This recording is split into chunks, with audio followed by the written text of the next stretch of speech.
Welcome back to the Power Hour. That was Motley Crue, and now I have Spike from the Quireboys in the studio with me. Oh, yeah. Hi, you've just finished an extensive tour of Britain. How did that go? Brilliant. Every night was, like, packed. It's really good. And it went down really well? Yeah, it's brilliant.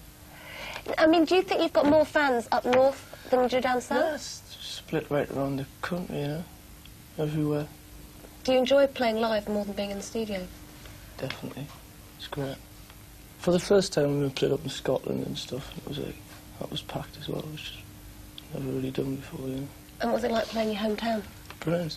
Really good time. Is it nice to go home? Mm-hmm. I mean, you're supposed to be a London-based band, but I mean, the whole band are from up north. How come? Well, we're not. Three are from Stoke, and two are from, sorry, I've got the DTs here. Two are from Newcastle, and the one's from London. How did you meet Ginger, your latest addition? Down a club. I run a club every Tuesday night in the West End. And you met him there? Yeah. Well, he just can't say he wanted to join the band. Well, we were looking for a guitarist, and I met him that night, down there. And has he fitted in brilliantly? Yeah, he's brilliant. Well, he's all right. Does as he's told. So, are you going to do any more tours? Are you going to get back in the studio for a bit? We're going in the studio in January, and then we're going to go out on the road. Are you going to actually make an album? Because you've got two singles. Album's coming out. What, you're going to start doing that in January? Yeah. It's all going really good. What about another single? That's probably about February. So tell me about the first single, Mayfair, which we're going to see in a minute. Tell me about the video. It was done really cheap, you know, for £1,000. And it was like, it served its purpose, you know, shown it on the telly a few times. Are you happy with it? Well, it was all right. Did its job.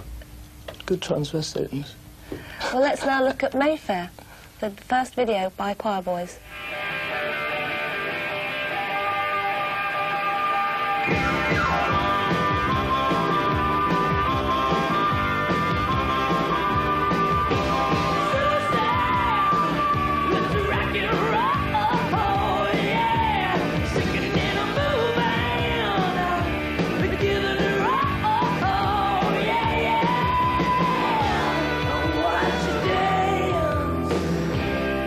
She don't dance no more.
decide to use a transvestite in the video? Well, it was the director's boyfriend, really.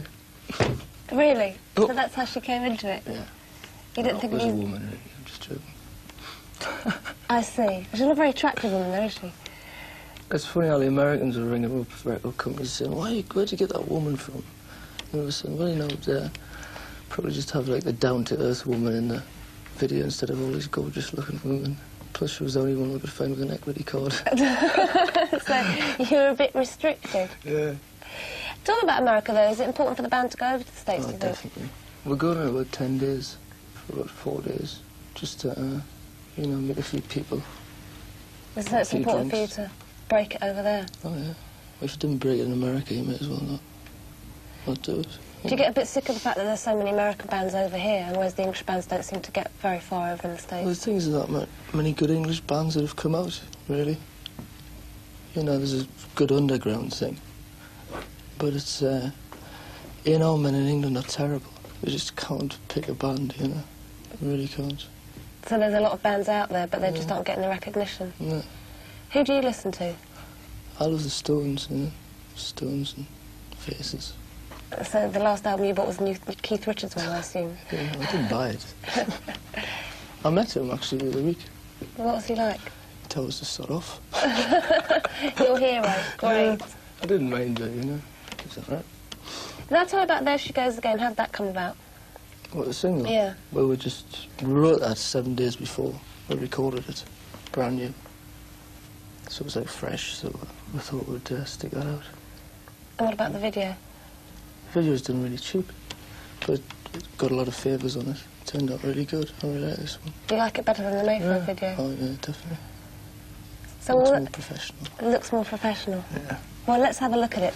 Here's There She Goes Again.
Ginger, I was hearing about how you met Spike at his club. Is that true? How did that happen?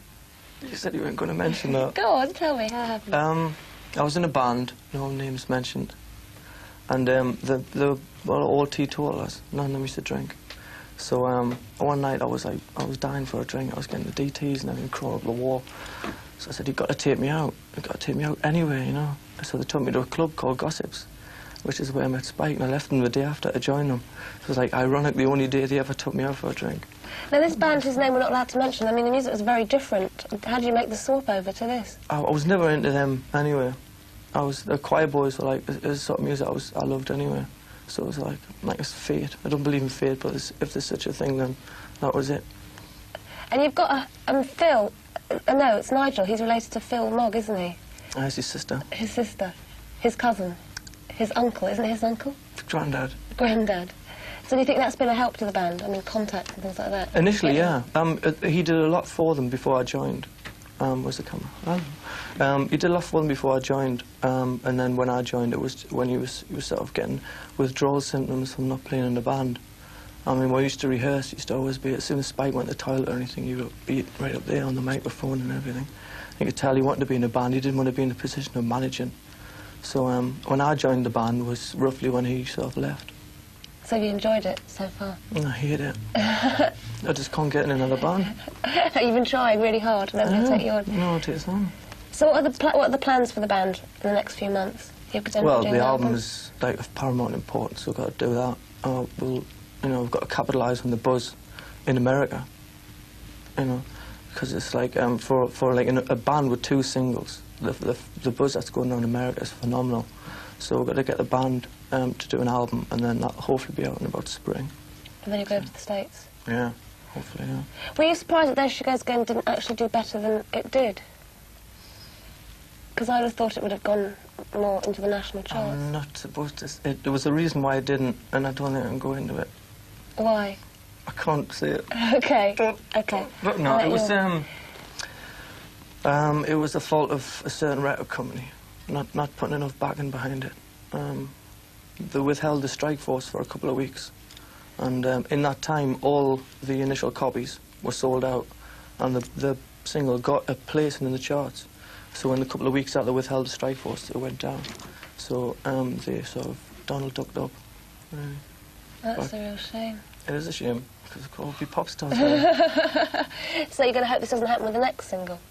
Oh, it won't happen with the next single. Everything will be sorted out by then. Touch wood. Right, well, thanks very much for coming to the studio. Thanks for having me. Keep an eye out for the Quireboys.